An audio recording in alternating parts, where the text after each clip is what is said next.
My name is Sharon. I met my husband Ryan through a mutual friend. Ryan was a very kind man, and we got married shortly after meeting. Our whirlwind romance led to a marriage just 3 months after we met, shocking our friends and family. But even now, 3 years into our marriage, we're living happily together. However, as with anything, there have been a few challenges. Since our marriage, the most difficult issue for me has been dealing with my mother-in-law. Her house is within walking distance from ours, but unless it's absolutely necessary, I try to avoid visiting. Why? Because she has a way of subtly bullying me when her husband and Ryan can't hear. This started the very first time I met her. When I went to introduce myself to my future in-laws, there was a moment when we ended up alone together. That's when she dropped her voice and asked me, "Sharon dear, where did you go to college?" I wondered if your educational background had anything to do with marriage, but when I told her where I went, she frowned and said, "Oh, I've never heard of it. You must have married Ryan for his money, didn't you?" I was so taken aback that I couldn't respond. I was shocked not only by her sudden, mean-spirited expression when Ryan and her husband weren't around, but also by what she said. Yes, Ryan is a doctor and a Harvard graduate. He probably has a lot of money, but we had decided to keep our finances separate. I had no idea how much money Ryan actually had. I thought it was strange that you got married after only 3 months. Listen here, Ryan is a gem. He's a doctor who graduated from Harvard. That's a big deal. Compared to that, I've never heard of your college. You must have gone to some third-rate university. If you married Ryan for his money, you should end it right now. I didn't marry him for his money. I truly want to be with Ryan. That's why I wanted to get married. Liar. You look like a fool. Can't bear the thought of someone like you having Ryan's child. Can you imagine a child with your stupid genes? The child would be pitiful, especially after I gave birth to such a smart son like Ryan. Don't worry, Ryan and I have decided not to have children. Ryan and I are both career-oriented. We're proud of our work, and when we decided to get married, we agreed not to have children. Despite her irritating comments, I managed to keep my anger in check and tell her our decision, which seemed to take her by surprise. "What?" she exclaimed, her eyes wide open. After a moment of stunned silence, she glared at me. "So, you're infertile, right?" "No, that's not it. We just decided not to have children." "Lies! It's unheard of for a married couple not to have children if they can. Ugh, why did Ryan decide to marry a woman like you? His life was perfect until now." In response to her lament, I found myself speechless. That's when I remembered Ryan confessing, during a family discussion, "Honestly, I don't really like my mom." Mother-in-law had always been more concerned about Ryan's education and career, rather than Ryan himself. Even then, mother-in-law was about to say something else, but as soon as father-in-law returned, she promptly switched back to her amiable self. When she said, "It's a pleasure to have a beauty like you, Sharon, in our home," with the same mouth she just used to insult me, it gave me the creeps. This mother-in-law, who plays the good wife and mother in front of father-in-law and Ryan, had been wearing this mask since marrying father-in-law. Although she seemed devilish, since mother-in-law kept her opposition to the marriage hidden, but remained cordial in public, Ryan and I were able to get married without a hitch. Even now, 3 years into our marriage, mother-in-law continues to secretly harass me. She had been bad-mouthing me to the neighbors, so when I went to the in-laws' house for some business, it deeply bothered me to see the neighboring ladies whispering about me. There was also a time when I went to visit mother-in-law because she was reportedly unwell, only to find her fit as a fiddle, using the absence of father-in-law and Ryan as an opportunity to lay into me. She went on and on, saying things like, "Isn't it sad for Ryan to live with a fool like you, Sharon? I've heard that when the IQ gap is too great, conversation becomes impossible. Can you two even communicate? I remember Ryan saying he didn't want kids. Are you infertile, or does Ryan not want to pass on your foolish genes? Either way, poor Ryan for marrying you. But the one I feel sorry for the most would be any child who gets those dumb genes. Good for you, Sharon, for being infertile. You always look like a fool to me since we first met. It's embarrassing to think that someone like you is my daughter-in-law. Please lower your face when walking around the neighborhood. It's disgraceful.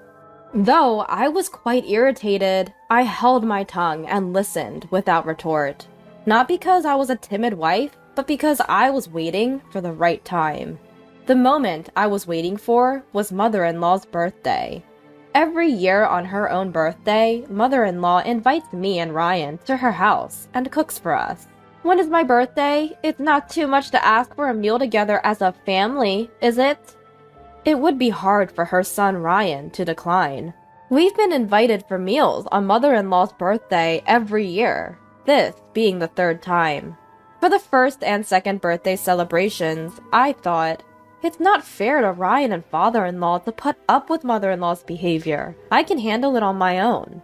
But my patience, which isn't particularly enduring, had reached its limit.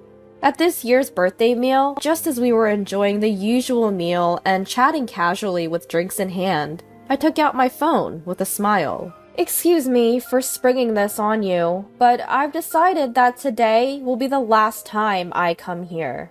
Everyone was taken aback by what I said, feeling a bit guilty for shocking not just mother-in-law but father-in-law and Ryan too. I continued.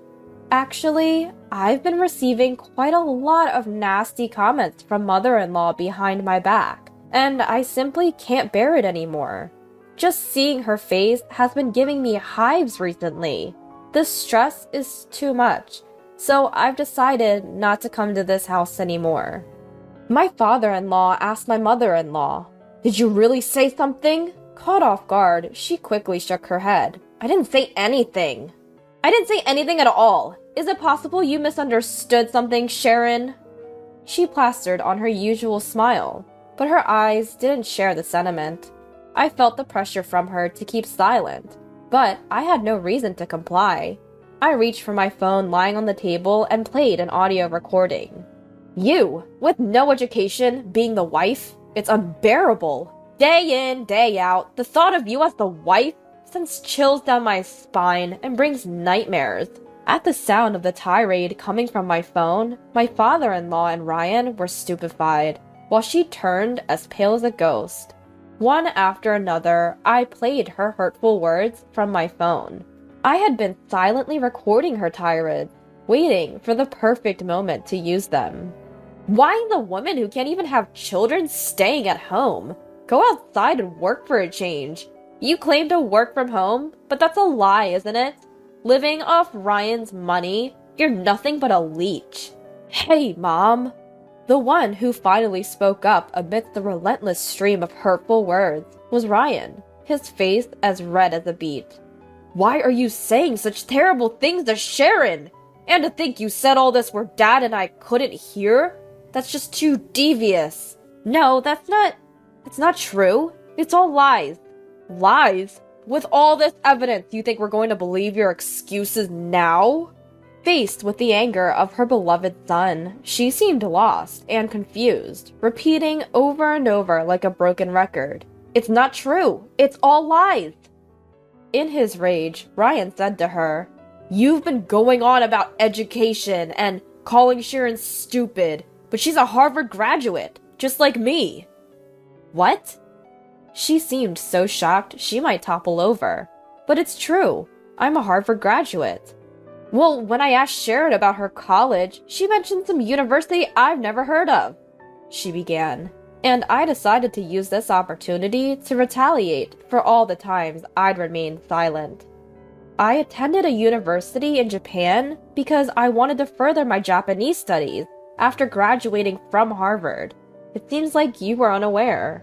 "Well, if that's the case, why didn't you say so?" "Even if I had told you that I graduated from Harvard, you were going to badger me about being infertile. Whether I retorted or not, if you were just going to keep criticizing me, I saw no point in defending myself.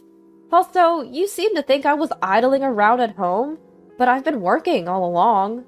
As I spoke, I pulled out a thick book from my bag. This was a book I'd decided to bring along today, despite its weight. Seeing her dumbfounded expression made me feel it was all worth it. It's sold in bookstores. Yes, it's a bestseller and will soon be adapted into a movie. The book is written by a Japanese author, and I'm the one who translated it. She had refused to believe I was working from home, but I've been a translator all along.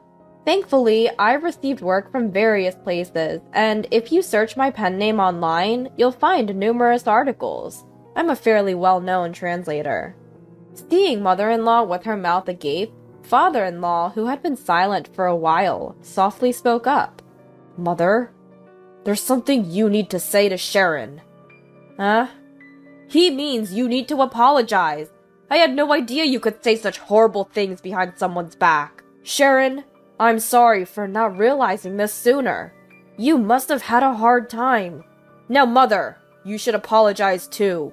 Despite the fact that father-in-law, who did nothing wrong, was the first to apologize, prideful mother-in-law raised her shrill voice. "No way! After all, I didn't know. I didn't know that Sharon was a Harvard graduate, or such a prominent translator. If I had known, I would have never said such awful things. Regardless of who Sharon is, she's the woman that Ryan chose. You should be treating her with respect. Education and career don't matter. If Sharon treats Ryan well, as parents, we should have no complaints." Mother-in-law, Ryan, and I were all taken aback by the usually quiet and gentle father-in-law's angry voice. Father-in-law glared at mother-in-law and urged her once more, "Apologize." But mother-in-law, who would not bow to a daughter-in-law, declared, "I've done nothing wrong," and retreated to her room. "Go home for today. Sharon, I'm truly sorry." After father-in-law said this, Ryan and I decided to go home. When I apologized to Ryan for causing the situation, he replied, "I'm sorry for making you endure this." I realized once again what a wonderful husband I have. That evening, the intercom rang insistently. When I went outside, a sobbing mother-in-law was hunched over, continuously bowing her head. I'm sorry. Please forgive me. Tell Dad to forgive me too, please." What happened?" Just as I was recoiling from mother-in-law's pitiful state, father-in-law came running over, trying to get mother-in-law to stand up by saying, "Stop it! It's disgraceful!" Before the shocked us, mother-in-law said, "Stop! I can't go home until I'm forgiven," and then uttered a shocking phrase. "If I'm not forgiven, Dad will abandon me." A sighing father-in-law explained the situation. He had become disillusioned after seeing the true nature of mother-in-law, with whom he had spent many years. When mother-in-law persistently refused to apologize to me, father-in-law had told her, "I didn't think you were like this. I don't have the confidence to continue living with you." That's why a crying mother-in-law had rushed over to our house. "Sorry for causing a commotion. I'll take Mom home. Sharon, I'm truly sorry. Ryan, I'll contact you later about what will happen between Mom and Dad." "All right." "No! No!"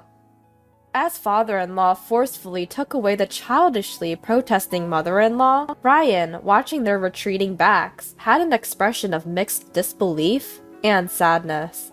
I found myself in a similar situation, seeing my mother-in-law shrink away.